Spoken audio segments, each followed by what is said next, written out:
હમણાં હું ગાડી લઈને ગયો ને જુનાગઢ કોટ જતો તો આમ પછી ભાઈ ભૂખ લાગી બહુ Wow. એટલે હું મૂંઝાણો કે એક સારી હોટલ આવીને નાસ્તો તો કરવી એમ એમાં એક હોટલ આવીને નાસ્તો કરવા ગયો અને ગોટા ભળી ગયો મસ્તીના Wow. ત્યાં જઈને સીધો બેસી જ ગયો ટેબલે મેં કીધું ભાઈ 200 ગ્રામ ગોટા આપો એ બિચારાએ મને ગોટા આપ્યા અને ગોટું મેં આમ ભાંગ્યું હવે ગોટું ભાંગ્યું ને ત્યાં મારી પાસે વાળ નીકળ્યો Amazing. મેં સાઈડમાં મૂકી દીધું બીજું ભાંગ્યું તો બીજામાંય વાળ નીકળ્યો એમ કરતાં કરતાં 200 ગ્રામ ગોટા મેં ભાંગી નાખ્યા બધામાં વાળ નીકળ્યા મેં કીધું આ કરવું હું વાળ સાઈડમાં મૂકી દીધા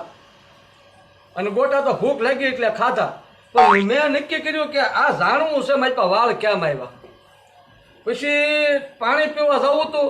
નાસ્તો કરી લીધો પાણી પીતા પીતા પીતા પીતા રસોડા કોર હાલ્યો